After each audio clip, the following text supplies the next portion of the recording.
Hey everybody, welcome to Victims and Villains. We are your Marvel correspondents. I'm Alan. I'm Josh. How's it going, buddy? Very good. Long time no see. I feel like it's been hmm 3 days since we did this. Well, I mean, we had a period where there was nothing really to talk about, and we were like, should we film some, like some filler stuff or what? Yeah, And then you were busy and I was busy. Now it's the summer and we got stuff to talk about. So, we yeah. absolutely do. Absolutely do. As we hinted at in our Thor: Love and Thunder episode earlier this week or last week, depending on This when week. this drops. Oh, yeah. Yeah. Today we're going to be talking about Disney Plus's Ms. Marvel, uh, the Disney Plus series that centers on Kamala Khan, learning about her abilities, and It's the uh, prequel to it's the origin tale of Kamala, kind of becoming her own and learning about herself before she becomes vice president of the United States, and that's what we're talking about, right? That's the series. I don't know if Kevin Feige has that much power that he was able to put Okay. somebody. Um, Okay. well, that's Camilla. This is Kamala. Oh, I thought it was spelled the same. It's spelled the Is it same. It's spelled? pronounced differently. Oh, okay. All right. So Shows that you was how much I know. My apologies. No offense. Yeah, I well, it happens a lot on the internet. Like I was looking up how to say Iman Vellani's name, the hmm actress who plays Kamala, and I Yeah. just typed in Ms. Marvel actress pronunciation, and I kept getting like it's Ms. Marvel, not Miss. I was like, that's not what I'm looking for. Like I know that. like that's the thing people are hung up on. Yeah. Yeah. Makes sense. So today we're talking about the 6 episode season on Disney Plus. hmm Um, hmm we're gonna avoid spoilers for the first part of this, and then we will give you a clear spoiler warning when we deep dive into everything that happens in the show. Yeah. Yeah. Because some stuff happens in this show. So overall, we haven't really talked about this at all. What were your general thoughts on Ms. Marvel? Um, well, I mean, you know me. When I talk about certain things, if I have to drink to talk about it, that means I have some thoughts. Yeah, Um, Tonight I'm drinking hard Mountain Dew Baja Blast because it's a really fun drink. I Have you can tried this? I cannot get that in Pennsylvania. Oh, okay. My brother supposedly got some, but I haven't had any yet. I can't get it in Nebraska, but I work in Iowa, and it's all over Iowa. So yeah, Okay. I smuggle it back home. So I'm drinking this because it's a fun drink, and this was a fun series. I really liked this series. It was simple. It was very simplistic. It was well, not very simplistic. It was just very centered. It was very Hmm. centered on this story. I felt like it was the most disconnected from the MCU that we've gotten in a while. Where it really it didn't. I mean, granted, there's things that overlap like damage control and stuff like that, but I really felt like it just focused on this character and the family and friends surrounding this character. And for an origin film of somebody or series of somebody that's not very well known, um, I was worried that this was going to be like another Cloak and Dagger or something else, and the trailers definitely gave you the impression that it was not really for adults. So I was kind of worried it was going to be too kid friendly or too kiddie, and it wasn't. I thought it was a very well balanced show. I really liked it. I liked the characters. There were times where it felt like a Modern Family esque show, or like Bob's Burgers vibes. I just liked the different dynamics, and then you threw in this MCU flair to it, and yeah, I can't say enough good things about the show. I was pleasantly surprised by how much I enjoyed it. I think 5 minutes into the first episode, I turned to my wife and said, "This is just delightful." Like I really enjoyed it from the get go. Uh, Mm-hmm. I, Iman Vellani's performance, I think, is uh, phenomenal. Like I think people have called her out on like not being an actress before this, like not being a professional actress, and like calling out like some performance issues with her. But for her, this being her first big role in anything, I think she's phenomenal. She definitely, when I picture Kamala Khan, like she really nailed what I thought this character was. I really enjoyed the styling of the first few episodes, like the way they use her imagination and like play with animation on top of the live action stuff. They did a lot of cool things with that, and that from that first episode I was hooked. Yeah, talking about her acting history, her repertoire, and all that stuff. I just looked her up on IMDb because I wanted to see what else she was in. She does have 8 credits outside of this show, 8 other credits, and those are all for interviews that she did this year for the show. So she really is like fresh, and um, I don't know that everybody knows how risky that is, how much of a gamble that is, and she just nailed it. She had Mm-hmm. this genuine personality, this freshness to her, that it was like, a lesser known person who doesn't know the background of the character and the comics and everything could easily wonder, did they write this show for her? Like was she, did they come up with this character with this actress in mind? Because she just seems to fit it so well, and I was really impressed by that. And I think part of that is she's a fan of Marvel. Like she has gone on record as to like saying things to Kevin Feige that she just straight up disagrees with from Doctor Strange, mostly the Earth 616 thing. Like she's like, no, it's Earth 19999. Like you can't tell me otherwise. Okay. But and she's a fan. She's cosplayed as Ms. Marvel before she got the role, which I think is fascinating. Like, could you imagine going to a convention as a character and then getting the job as that character on an actual Marvel property? Like, that's just living Well, the I mean, dream. we've seen that before. We've seen like people campaigning for a role, and then getting it. I'm trying to think of another one that recently happened where they like some guy. Who was it that like he tweeted Kevin Feige way back in the day, was like, I really want to play this role. Gosh darn Oh, it, what was it? Simu Liu for Shang-Chi. Yes, yeah, and he nailed it. Granted, Yeah. he had a lot of working background on different shows by the time he landed the MCU role, but it just goes to show, you have enough faith in yourself, and you have you have the will.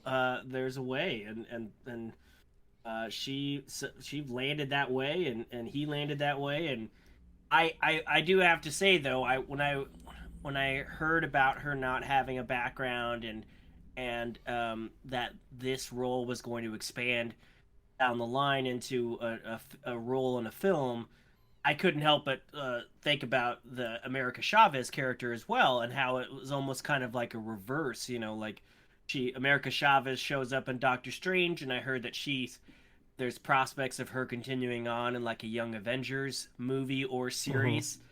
And I was like, okay, I can't help but compare the two, and wonder how they're going to turn out with debuts like this. And just like with America, I was very surprised in this character, how much I liked the character and how much I liked the actress's portrayal. So yeah, it was great. Yeah. I will say, as much as I enjoyed that first episode, I do have some issues with the middle chunk of this show. Mm-hmm. But not because of the story, not because of the content. Just I feel like they forgot that they were doing the stylized thing that they do very well in the first 2 episodes, and then by Yes. the middle of it, it just kind of goes away. So you don't get as many like drawings or like animations on top of everything. And for the one episode, it makes sense that you don't have that. Mm-hmm. But I just wish they hadn't gone away from that as much. Like I wanted a little bit more of that throughout the show. Yeah, I did notice that when in that first episode, it felt like like, I mean, it wasn't like a ripoff of Spider-Man Homecoming, but it felt like that vibe, like I was like, oh, okay, I'm digging this, it's definitely, it worked for Tom Holland, it worked for that younger version of Spider-Man, and then Mm-hmm. this is straight up like some animations on screen. It just felt kind of fresh, felt like a cool vibe, and then yeah, that vibe kind of decreased with it across the show. Was each episode directed by the same person, or did they get different directors for each, like they have with other series? That's a good question. I am not sure. Because I know the people behind this are doing Batgirl for supposedly HBO Max. It looks like they Oh, had, really? yeah, supposedly they had different directors for each. They they they On have four direct. IMDb and through them. Oh yeah, there's definitely different directors. Yeah. Yeah, So maybe that was a director's choice. I know definitely the certain certain episodes and where they go in those episodes, it makes less sense for that yeah, kind of style. So yeah, and I do have some thoughts that's more spoilery, that I'll get into when we cross over. But yeah. all in all, I was, for I have not read these comics. I knew of the character. I recognized the character when it was announced and was like, "Oh, okay. I've heard of that character. I've seen the picture of her on like the street lamp. I've seen that picture before." And I was tempted to go and read the comics, and then I was like, you know what? I think there's a better chance that I could enjoy this if I went into it completely cold. Um, and then, like I told you earlier this week, I was kind of wondering if I should even watch it weekly or if I should just binge it. Like, is this really targeted towards me? Will I really get that invested? Mm-hmm. And then, because they made the odd choice to put it out not only in the same weeks as Obi-Wan Kenobi, but on the same day, I was reminded that it was there. And so when I got done with Obi-Wan, I was just like, I'm already in the app. Let's just watch this. And then that got me to watch it each week and continue on from there. And yeah, I enjoyed watching it each week, and I didn't like forget to watch it after Obi-Wan ended. So that usually spells a decent time for me. Yeah, it's still such a strange choice to me that they did that instead of waiting the two, I think it was 2 or 3 weeks for Kenobi to end and then premiere this. But I think, one of the reasons that it's weird to me is like you go in on the Wednesday, and when you open the app, you get one thing to be like new episode, like so it was Yep. always Obi-Wan, Yeah. and then like you have to wait for it to scroll over to say Ms. Marvel. And I feel like that kind of hurt the show a little bit at the beginning, but I think the uh, the attention of the show the show's gotten has grown since it premiered, Mhm. and I think it's definitely getting more spotlight now that Kenobi's over. There's a lot of theories out there that I had seen, like, oh, it has to go now because, they wanted the bulk of it to be out before Thor because it was going to connect with Thor. Well, that didn't happen. Or they need it out before, and they needed to have some time out there before San Diego Comic-Con. And that could be the case, maybe. But even if that was the case, why did it have to come out on the same day as Obi-Wan? Like, there's 6 other days in the week Yeah, you're gonna put it out on. So well, I think that's just the day Disney Plus has decided this is the day we are releasing all of our new shows is Wednesday. Friday will be for films. Wednesday is for shows. Because well, they changed that up with Loki, and then they're like, okay, this is the day we're gonna do. We're gonna claim out the middle of the week. yeah. Well, and So the counterclaims I've seen to that, or not claims, just the counter arguments is, well, you go on cable, there's multiple networks dropping multiple things all the time, and I'm like, well, yeah, there's less networks dropping two things at the same time on the same channel. But anyway, people yeah, watched it, and word of mouth I think is spreading, and now that the finale's out there, maybe that'll encourage people to binge it, after the fact. I You cannot could wait just to binge get it. into spoilers because I think something in the finale is going to make a lot of people watch this now. Um, I hope so. I hope so. but um, Two things any in the finale, actually. Two things yeah, happen. Big things. The MCU yeah, in general. But yeah. yeah. Well, you want to So hop on over then to I think so, because I think we need to address the elephant in the room that from the finale. Okay, Because I you're can't gonna really. jump right to it, huh? All right. I kind of have to because so this is your spoiler warning. We want to give For ratings before that. oh yeah, I guess we should. What do you give Ms. Marvel? Out of 5, I would give it a strong 4. Strong 4 out of 5. I really like the show. I think there's some pacing issues. I think there's some things that happen in the middle and some choices. But yeah, somewhere 4 to 4.5 out of 5. I thought Okay. overall it was really enjoyable. I did not expect to.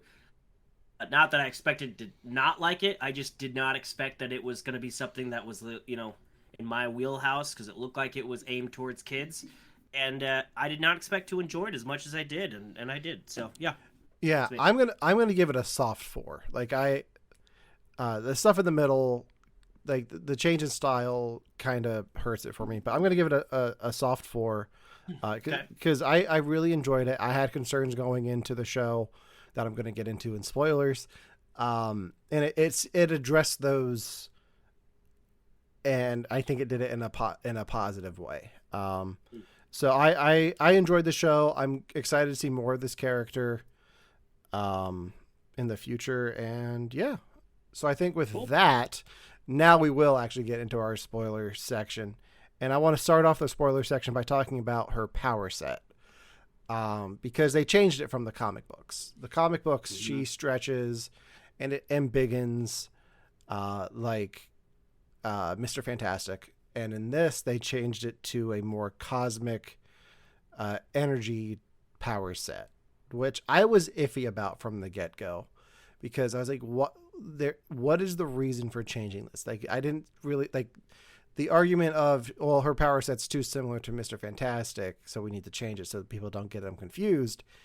Was stupid to me. Like, that doesn't make any sense to me. Like, I think the comic book audience can figure out that there are two characters with similar powers in the same universe, but they're different people. Mm-hmm. So that never really sat well with me. But I was like, I'm enjoying the show enough that I'm gonna, and I was excited for it. Like, I'll watch it anyway. I want to know what the reason behind that is, and we don't really find out until the finale. Why they changed things. Mm-hmm. Mm-hmm. And I think, I guess we can just talk about it now. They dropped the M word. Yeah. Mutation. Mutants. Yeah. And a lot of people thought that was just they just dropping that. It's just a flash word. It doesn't mean what you think it means. But did they not hear the little X-Men music cue that plays when he says it? Like, Yeah. it's in there. It's It's not like there. not the full song, but it's woven into the background music, so it's there. It if you're gonna drop the word mutant in anything MCU, that was the perfect way to do it, with the synthesized '90s X-Men theme song playing over, like, right after he says it. I got chills. I was like, no way, no, like, this is amazing. They are, first of all, a year ago when they said, "Oh, X-Men, what is it? X-Men 90, Two, or no, 90 97, X-Men 97, I think, is the yeah, show. when they said X-Men 97 is coming to Disney Plus, everybody was like, "Oh yeah, they're reviving my favorite X-Men show from the 90s." I agree. I love that show. I love the Spider-Man 90s animated series. When I heard that, I got stoked. But ever since then, it's like, "Oh no, we're not just doing that. Like, we are using that theme song. We are making that more of a brand." And now that they're incorporating that theme into actual live action stuff, means they're going full fledged with that. But yeah, who would have thought that this show would be the real introduction of mutants into the MCU, especially when we got such a fake out in WandaVision with an actual actor playing an actual, and they even said in the subtitles, X-Men's whatchamacallit, Quicksilver, from the X-Men movies, is what it said, and everybody was like, "Holy shit, here we go!" And then nope, that wasn't it. I never in a million years expected something that big to come out of this show, and it's pretty awesome. And I think it just is the Kevin Feige's final stand on you're never going to see the Inhumans in the MCU. You saw Black Bolt. They tried that. You saw Black Bolt in Multiverse of Madness, which was a mind blowing cameo, and that's all you're going to get. They took the most famous Inhuman from the comics and made her a mutant, and retroactively kind of confirms what we all knew this whole time, is that Wanda's a mutant too. Like right now, mutants are just, their powers are evolving from being exposed to other things, whether it's the bangles that Kamala wears, or it's the Mind Stone. Mind Stone, yeah. I think even Captain Marvel can be, like, if this is the way they're going, she can be a mutant too because of the Tesseract giving her powers. So do you think what's the song? It was all the time. Who's the villain in WandaVision? Agatha all along. Was Agatha all along? Yeah, not all the time. Is she a mutant? Because she was suggesting that before Wanda had the Mind Stone meld and all that, she was a witch. So are we suggesting that witches would be mutants, or? I don't think so. I think there's a difference between using magic. Like, I don't think Doctor Strange is a mutant, but he can use magic. Yeah. I think Wanda's case is she's such a powerful, she's able to amplify that magic because she's a mutant. Well, they would have to, I don't know if retcon is the right word, but they would have to really clarify that, because I don't think anything they've currently shown suggests she's a mutant, other than that she's a witch that then got the Mind Stone's powers. Well, I think it's that she was able to access those powers without any training to be a witch. Then Agatha's response to that was, it's because you're not just a witch, or the Scarlet Witch. But yeah, I'll be interested to see that. But again, the fact that we're having this conversation coming out of a Miss Marvel show, I did not expect that. I think I've seen some people who are like, how do you just drop that in such a lackluster fashion? And to me, I can kind of see that argument, but then I can also be like, oh, it was just enough. And I've heard Kevin Feige wasn't really over the shoulder with this show, but that was like his one thing. Like, you can do it as faithful as you want, you can make these changes as you want, but this is something we need you to put in. And it doesn't have to, it didn't change the course of the show or anything like that. It was just something at the end that was like a nod to the future of the MCU. And he did say a couple weeks ago that pretty soon you're gonna see hints in phase 4 of what we plan to do in the future, and this was a pretty big hint. So absolutely. Yeah, I still don't know if this is what he was hinting at, but I'm happy with it. It could be way in the future, but and I know that they didn't know this until like the end of production. Like, it was just something that was told to them when they were filming the last episode. And Iman Vellani got on a call with Kevin Feige and was like, no, like, really? Like, we're doing this? Like, are you for real? Like, super excited for it. And she just did a Reddit AMA today talking about it. She says she was literally refreshing the episode 6 discussion thread on Reddit for someone to mention it. But she was really excited to be the first named mutant in the MCU. So yeah, it's a big deal. It's a big deal. Congrats to her. So that was one of two pretty big moments, pretty big things that happened in the finale. I would rather not talk about the second thing until we talk about the show in general. Yeah, that's absolutely fine. That's what I was going to do. Yeah, so the show does a great job of deep diving into a culture that I am not familiar with at all, but I found it all fascinating. What did you think of the deep dive into Kamala's family's culture and Pakistan? And I really appreciated it. I thought that they did a great job of framing this show as not framing it, having it rooted so deeply in family. I loved seeing the family aspect. Like I said, it just made me think of it was their version of all these other family sitcoms. I thought of things like, Family Matters. I thought of Bob's Burger. I thought of Modern Family.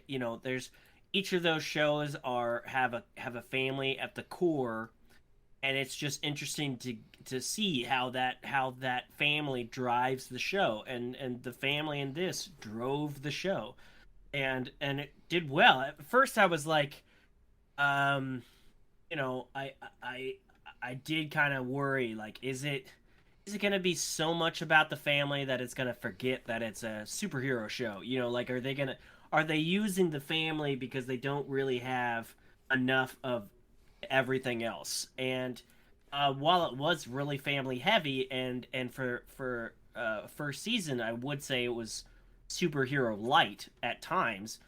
I never really was like, I don't want to see this. Every time there were certain characters that I really, really liked, and I'm like, oh yay, another scene with them. I thought you said it. I think the perfect word was delightful. Every interaction with the family, I could see in some shows being like, just get back to the superhero stuff. In this show, I was like, okay, all right, what's going on? If you or someone you know is listening to this podcast right now and you're struggling with suicide, addiction, self-harm, or depression, we encourage you guys to please reach out. This is the heartbeat of why we do what we do.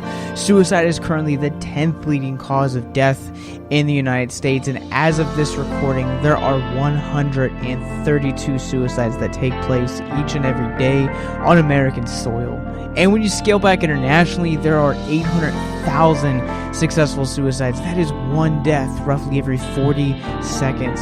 So if you or someone you know is struggling, you guys can go to victimsandvillains.net/hope. That resource is going to be right in the description wherever you guys are currently listening or streaming this. There you'll find resources that include the National Suicide Lifeline, which is 1-800-273-8255. You can also text HELP to 741-741. We also have a plethora of other resources, including churches, getting connected with counselors, LGBT resources like the Trevor Project, and also veteran hotline as well. Please, if you hear nothing else in the show, understand that you listening to this right now, have value and worth. We get it. Suicide, depression, mental health, these are hard topics, and the stigma around them doesn't make it any easier. But please consider the resources right in the descriptions below wherever you guys are listening, because once again, you have value and you have worth. So please stay with us.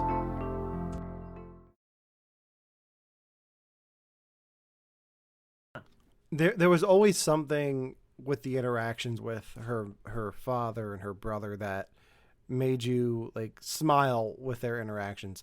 The mother-daughter dynamic plays a big role in the show, and it's very adversarial for most of it, but they come to understand each other more as the story goes on and see more eye to eye, which I really enjoyed. I thought they did a great job with that dynamic, not only with Kamala and her mother, but her mother and her grandmother as well. Deep diving into their background, and I got a bit of a history lesson here too with the partition stuff, because I didn't really know any of that, and I blame the education system in this country. I mean, you ain't wrong. What did Watchmen, HBO's Watchmen, taught us about I can't remember the name of the massacre.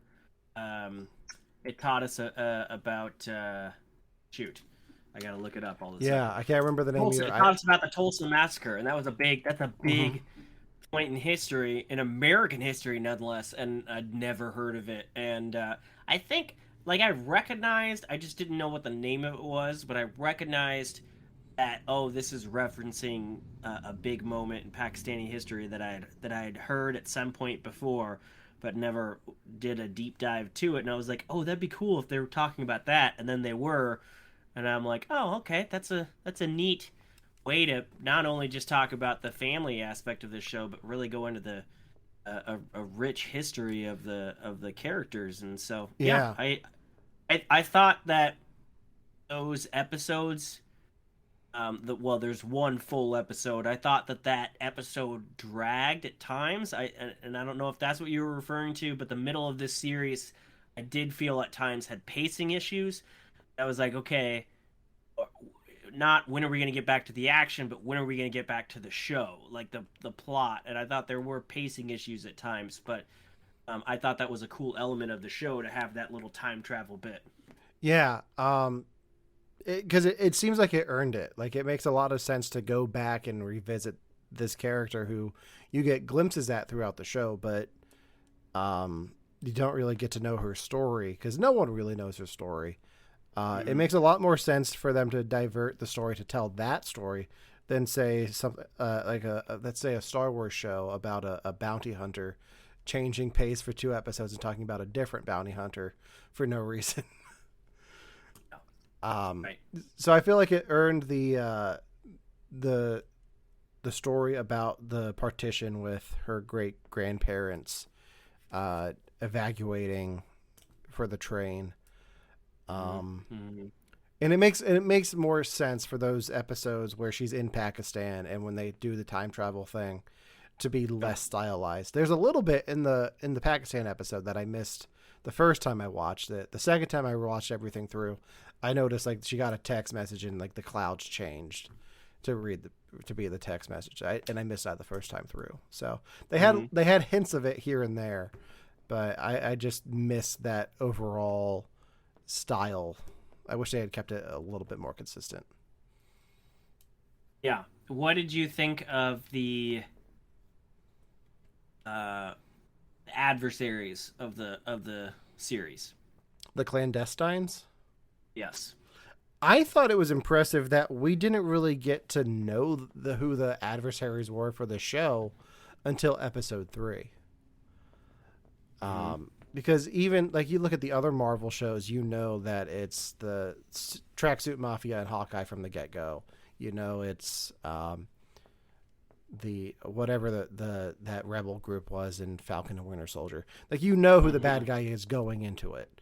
This one they took 3 episodes to even give you a hint at who the bad guy was. Like, you see them at the end of the second episode, and then like third episode's like, okay, here's our story and we're the bad guys.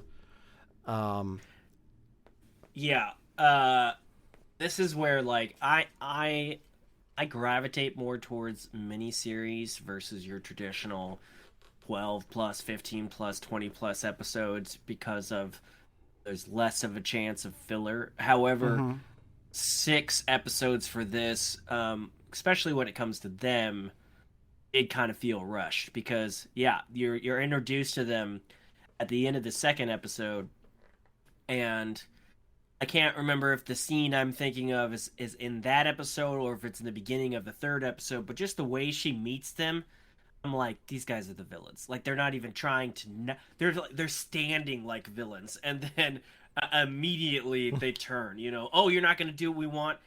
We're going to straight up, invade your party and try to kill you. Like, there wasn't even a chance of them not being the villains as they were acting. Like, they were saying, oh, we're not the villains, So I thought that was a little rushed, the reveal, even though it was choreographed from the very beginning. But I did like him, and I also really liked that the character, cool, she got these powers. It does not make her a good fighter, like, at all. I mean, there was I think one of the first major action scenes was her getting away from them, and she like runs in a kitchen, And I was like, oh, interesting.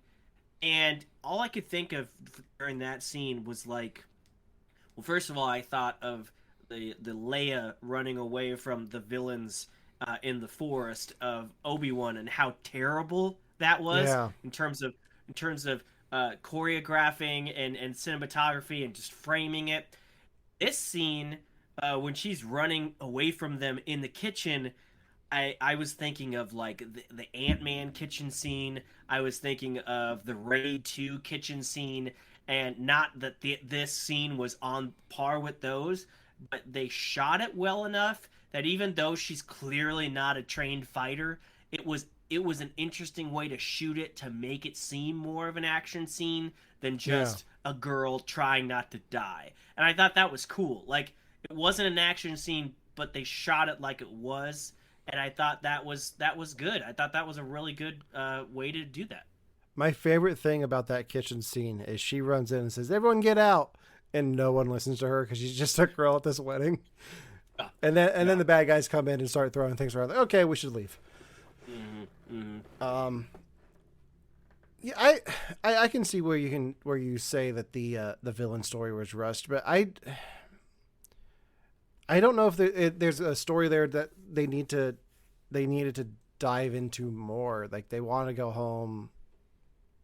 Like, what else did you want to see from them besides like fleshing out the minions of that group? I guess just a little more. Like, I didn't need backstories on the minions. I guess I just wanted a little more depth, Okay. or a little more betrayal. Like, she's experiencing these powers. She's young. She can't really tell a lot of people, especially, like, that was the thing. Like, her best friend knew, but he was an outsider in her circle. She couldn't tell anybody close to her. She couldn't tell anybody at the mosque. She couldn't tell anybody at home. She couldn't tell her friends that are Pakistani. She couldn't tell anybody that could possibly help her. And now we get this group who not know knows everything about it and could be a second family that could help her with this. And I thought if they fleshed that out a little more, then the betrayal would have stung a little more. Yeah.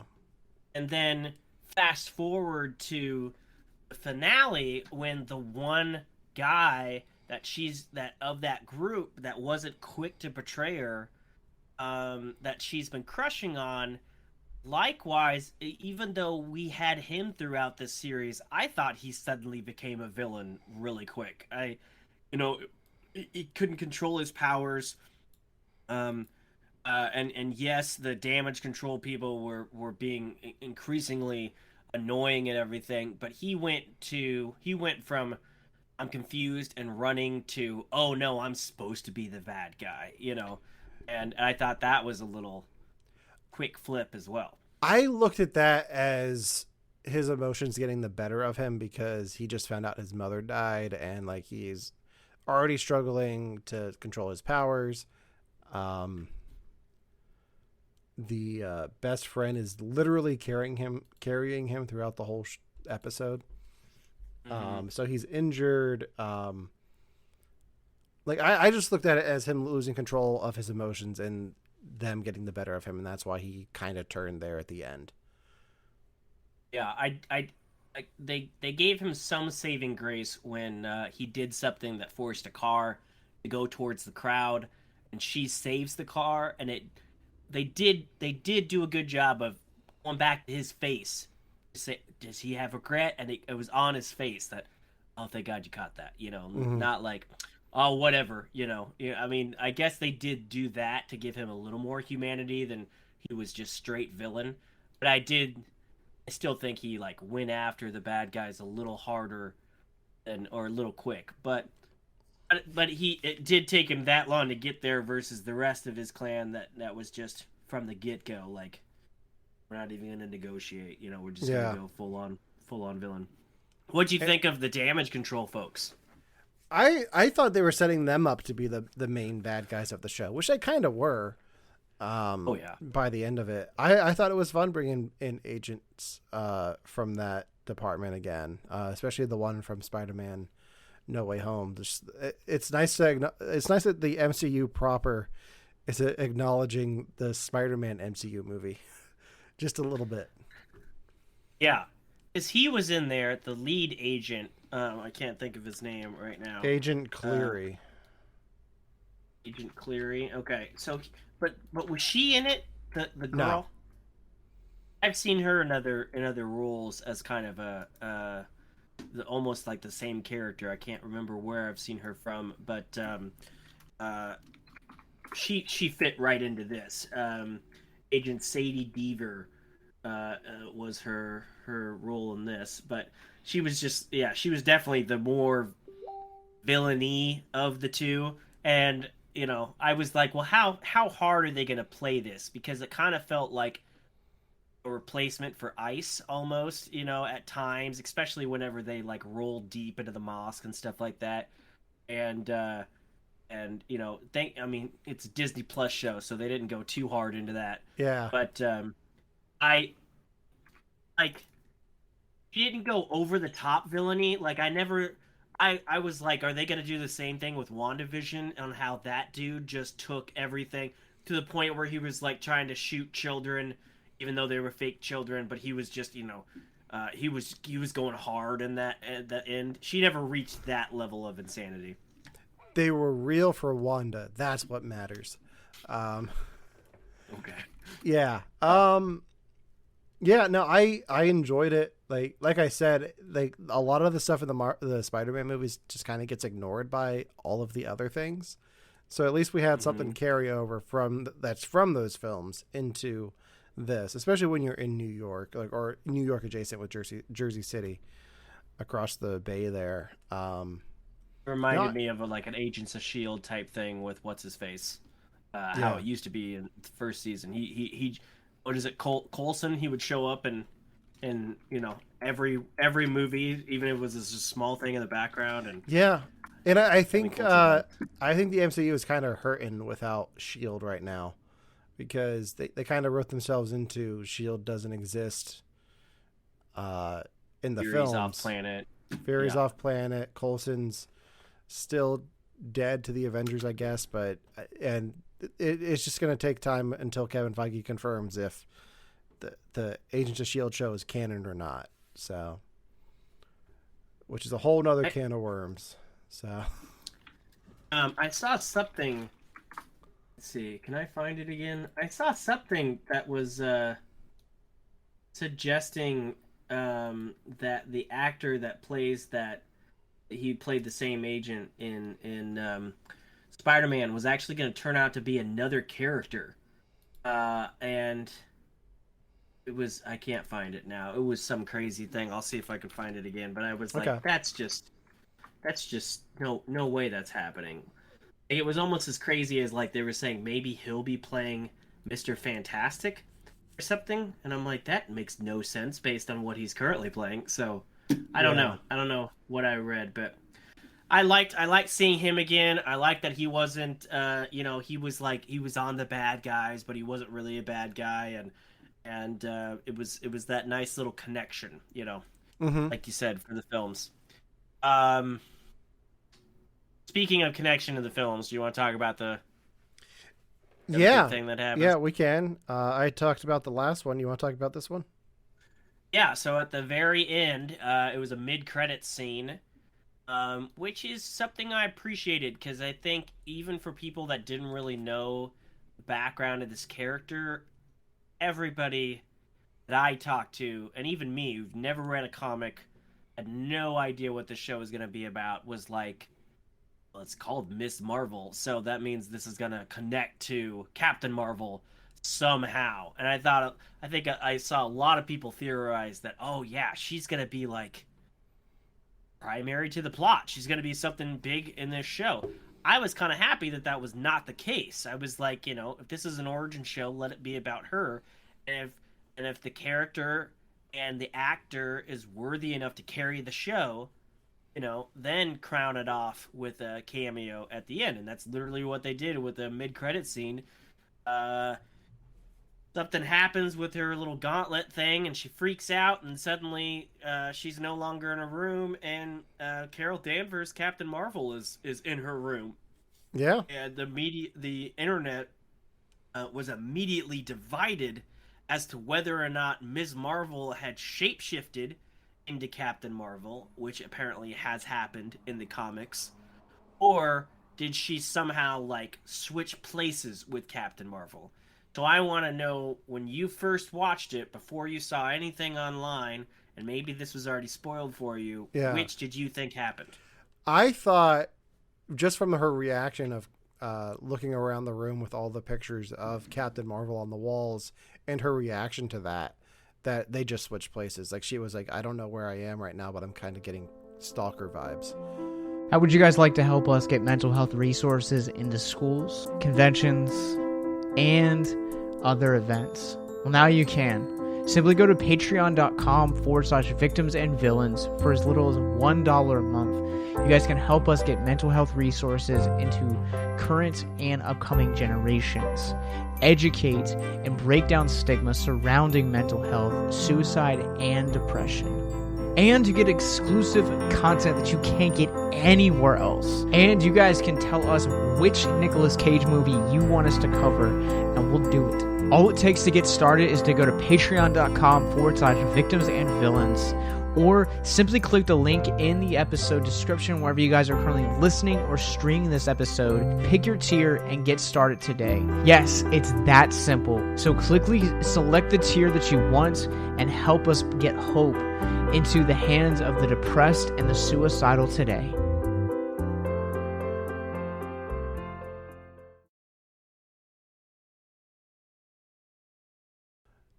Yeah, I thought the exact same thing. I thought that's clearly what happened in the scene, but then I saw some pretty prominent YouTubers and movie reviewers saying the opposite.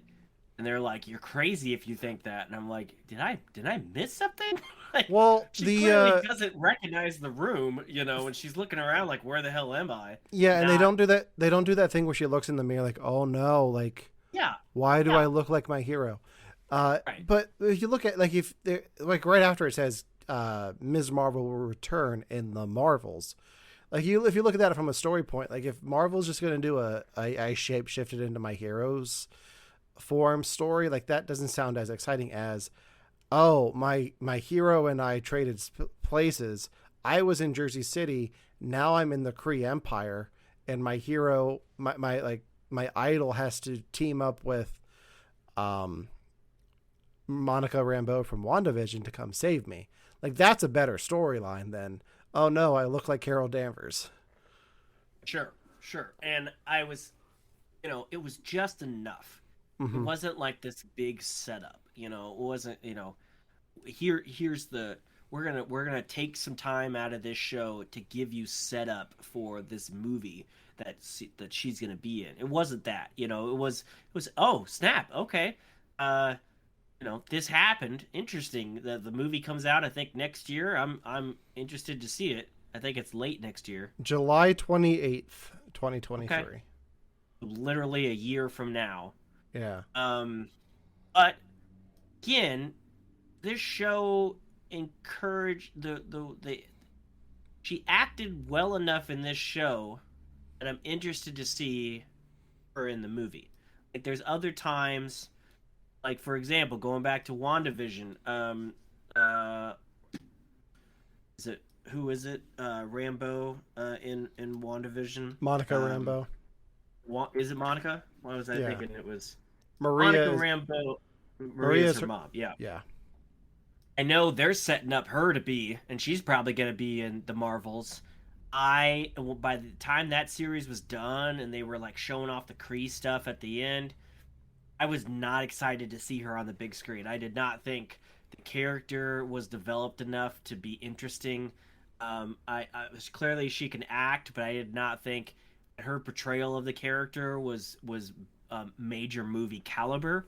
Yeah. And so I didn't really. I was like, okay. But Ms. Marvel, on the other hand, I think would probably work in if framed correctly in a movie. So I'm excited to see that.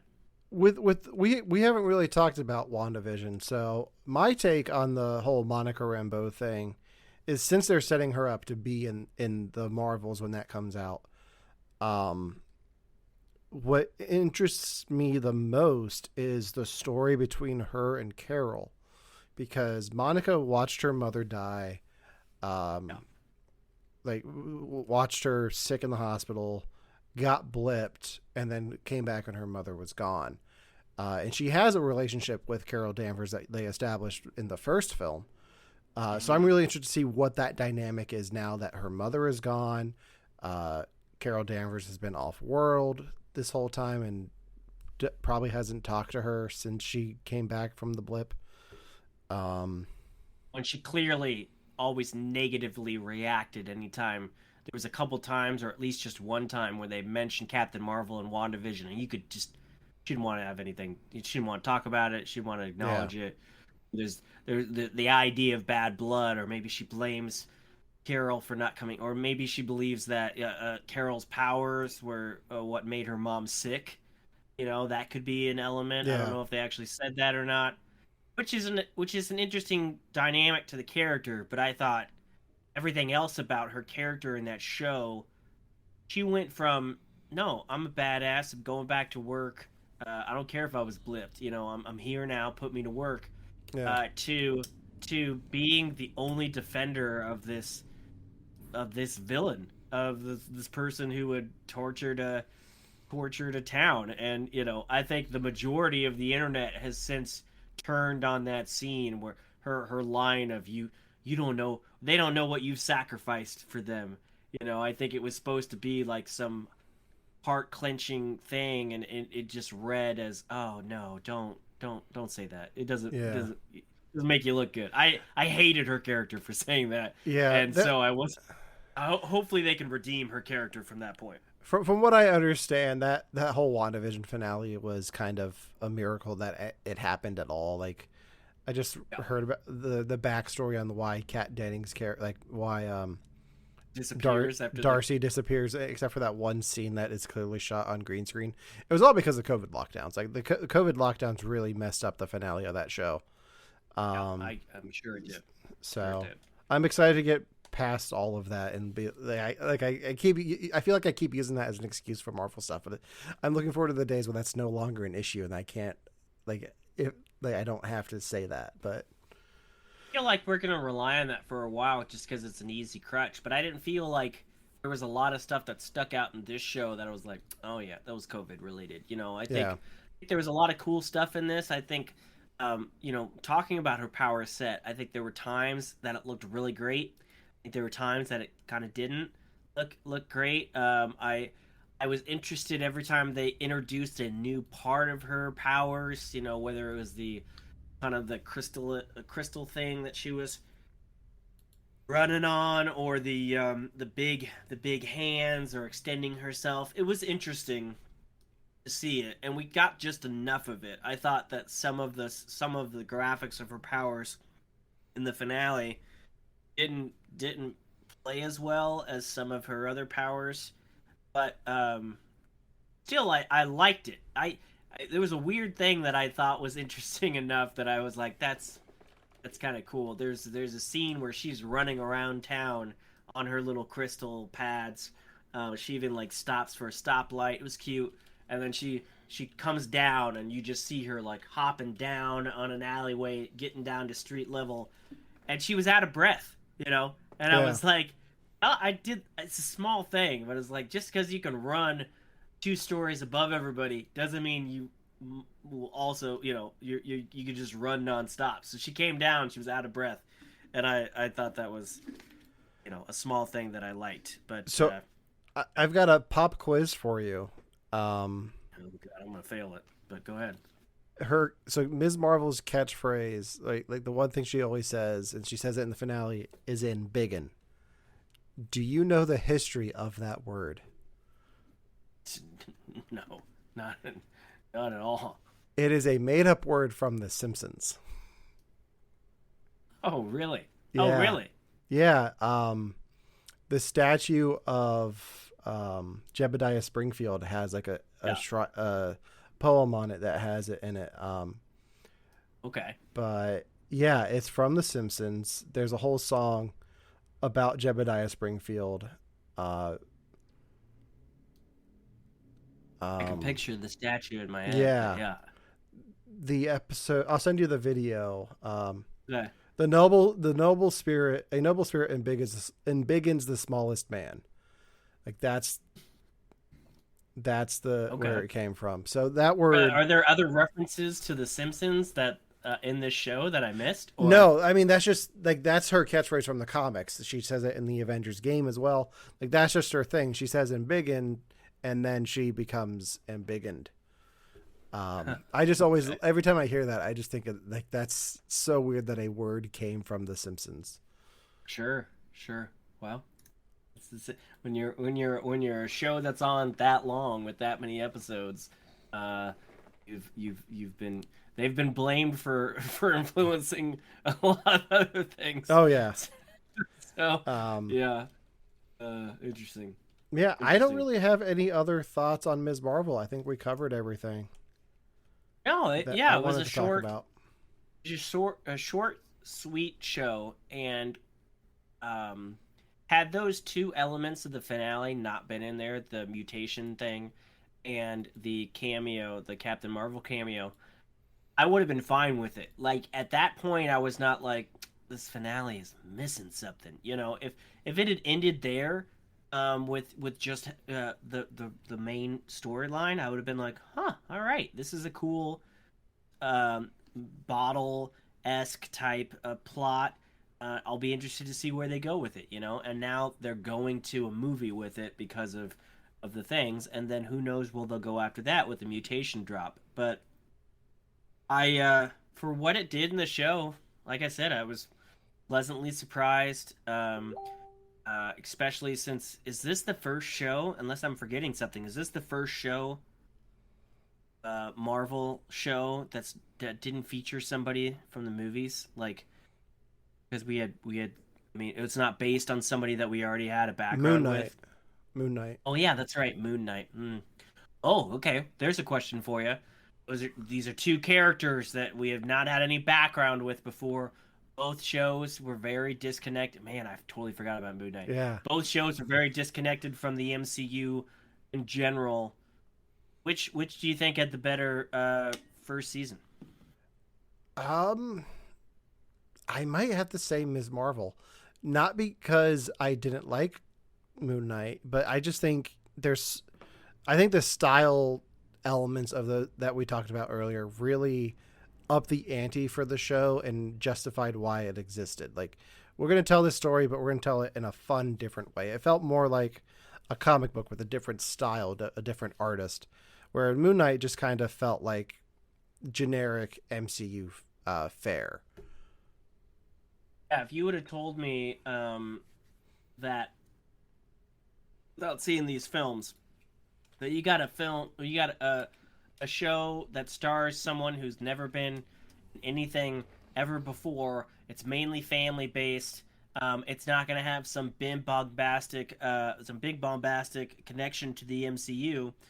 And it's going to be about a family dynamic that I have no connection with or knowledge of or history with. Compare that to a show that stars Oscar Isaac and Ethan Hawke, and is in Egypt and has creatures and fight scenes and everything. I would have put hard money that Moon Knight would have turned out to be the better show. It's not a terrible show, but in terms of execution, I think, yeah, I agree. I think Ms. Marvel nailed it. Nailed the vibe it was going for. Nailed the scope it was going for. This show did, even with the pacing issues, because it's such a short and tightly knit show, those pacing issues aren't as blaring as other shows or glaring as other shows. I think it's a stronger show. I think it's a very, very much a stronger show, and it's a success for Disney Plus. So yeah. Yeah. Absolutely agree. One last thing I wanted to talk about before we moved on. And just because like comparing Moon Knight to Ms. Marvel, like when I think Moon Knight now, I just think of Humperdinck with uh, Man Without Love. Like that's just the song that's ingrained in my mind for this. And I was thinking music, and that reminded me that one of my favorite moments in Ms. Marvel was in the second episode when she comes back from her date with Kamran, and there's like a musical number in her living room, and she's like dancing. The lights change to "Be My Baby" by the Ronettes, and like she goes into the kitchen. Her mother asks her a question, and like the music stops. She answers, and then the music just picks right back up again. I absolutely adored that segment completely. I was like, this is what I want this show to be. It's just like teenage girl like mindset, like just give me that style, and I wanted more of it. And like that was the peak style moment of the show, and then we never reached that again. Yeah. Yeah, I agree. I did like the music in this show, whether it was, bringing in some recognizable songs like that, or just the original soundtrack of the show. I did want to look that person up, and it's Laura Cartman was the composer. I thought that, I thought that even just the soundtrack of this show helped the show at times. I thought it was just felt like a very tight unit. And when we were talking earlier about directors, I was almost surprised to see that there were separate directors, but it does make sense for some of the things in the middle.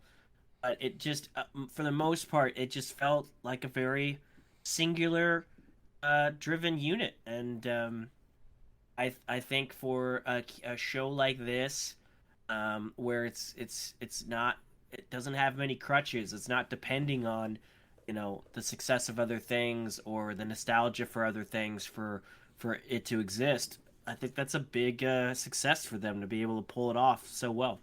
Yeah, and I like they were able to acknowledge the stuff that happened before with her being such an MCU fangirl in the MCU itself. Mm-hmm.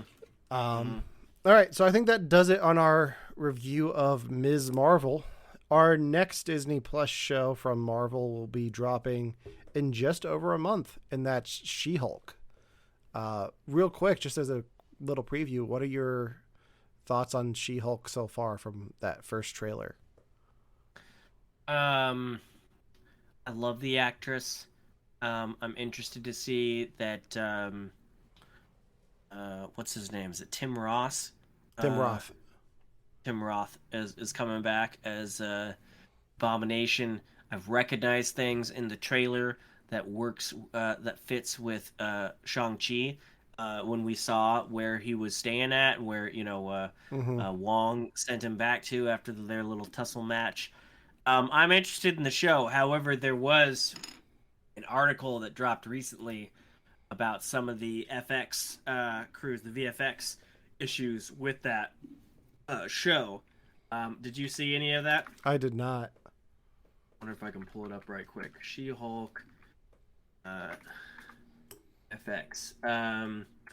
Well, the director responded to the criticism, but then there was some talks about how the MCU in general is becoming less favorable to VFX artists. Like they're putting them in more crunch time, which is crazy because every single MCU movie you go to is followed by 20 plus minutes of credits because of all the VFX houses that they farm out to. And that's not even listing them all. That's just the ones that get the credit. But there's people are starting to speak out saying, hey, this crunch time is getting to be more and more ridiculous. And so that spawned this conversation of, is that why the VFX in the trailer for She-Hulk looks so bad? A lot of people thought they did not look good.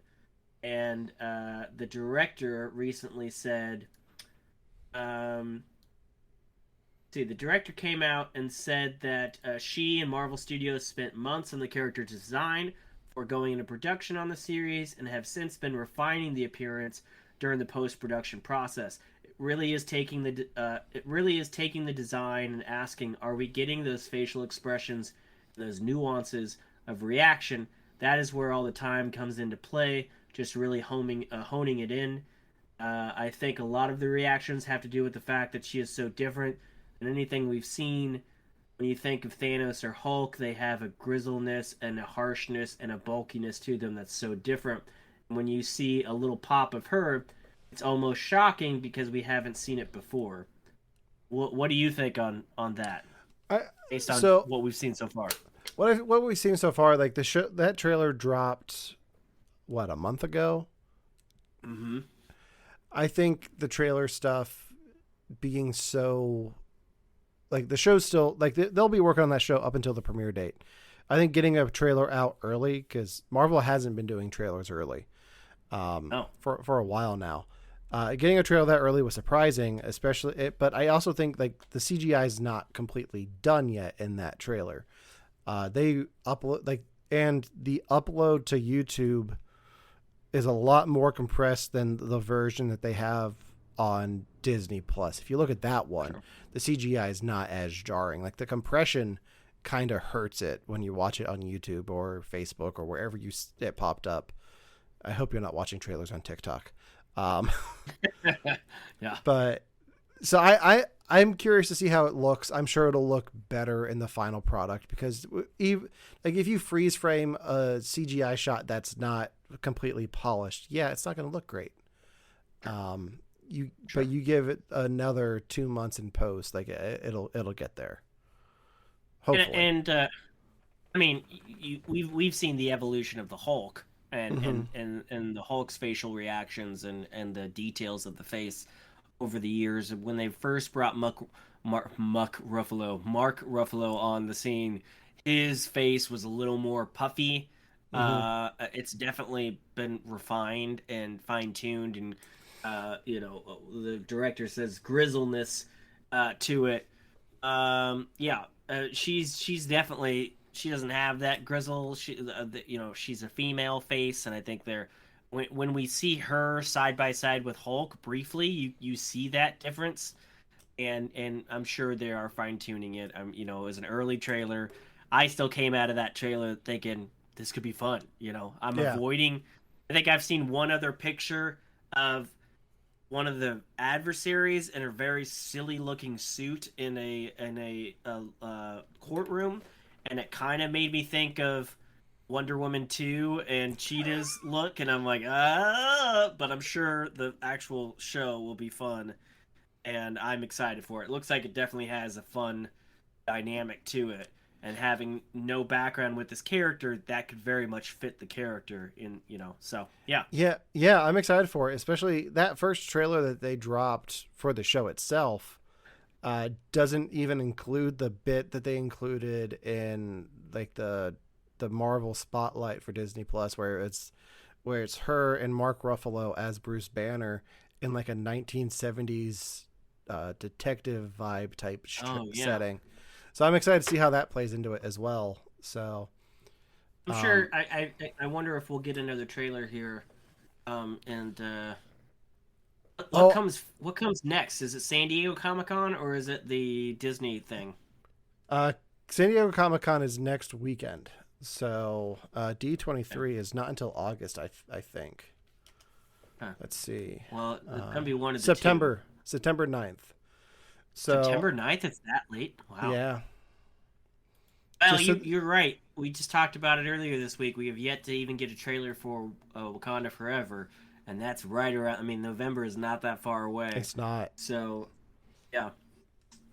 But yeah, I think the next time we get together, it will be talking about everything that comes out of New York, or not New York, San Diego Comic-Con. If there's enough, we can maybe have an episode of this just dedicated to the Marvel panels. So yeah, for sure. I think there will be. So so stay tuned for that in a few weeks. Until then, for Victims and Villains, we are your Marvel correspondents. I'm Alan. I am Josh.